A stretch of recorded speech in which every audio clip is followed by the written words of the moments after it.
Hey everybody, welcome. This is the Donnie Williams show. This is the show where I, Todd Anderson, tell a story, an anecdote, make some observations, give some behind-the-scenes tidbits from my years as an actor in the greater Los Angeles area. And I do this because a guy named Donnie Wahlberg told me to. And I have no will of my own. So here I am. I thought I'd tackle some what I like to call showbiz acting urban legends. You hear these stories all the time about how people made it. And I'll tell you what, one of the things that drives me nuts about like, famous actors' autobiographies is they give lots of information generally about their childhood, how they came up, and then they talk about their career in the movies or television, and then they wrap it up with a back to their lives now that they're older. Certainly an interesting, but there's always this thing left out of every famous actor's autobiography, and that's how they tripped it, how they got big. How was Michael Caine suddenly a movie star? How did he do that?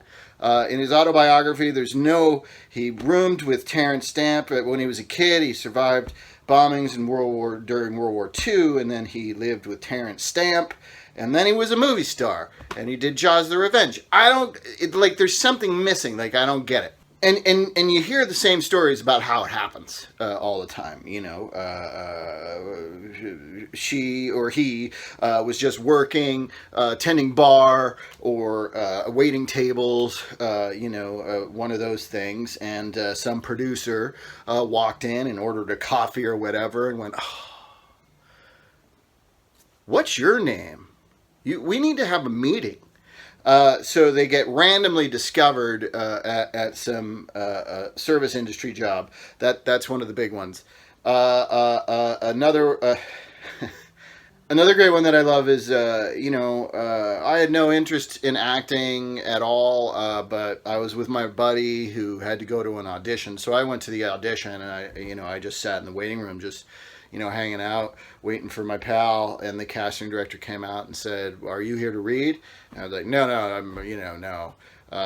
I think you should read for this." And then, boom, next thing I know, I'm on a hit TV series. So that's another one. And then another one that I hear a lot is, it's crazy. I had given up on ever making it, but then, boom, suddenly made it at 50. I made it at 50. So that's another one you hear all the time. And basically what I've learned in all my years is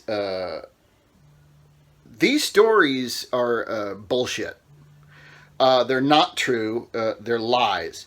And I know that for sure about the first two. I can't really speak to the making it at 50. I haven't quite got there yet, but I guess we'll find out next year. But so far, all those stories you hear about how actors made it, they're lies. They're created by PR people to keep you believing in the American dream or whatever. It's just not true. Nobody was ever discovered waiting tables, ever. And nobody ever wandered into an audition and then became a star, even though they didn't want to act. That never happened. I will not believe it. Holding out a little bit of hope for the 50-year-old thing, though. Little hope there. This has been a Blursh production. Blursh.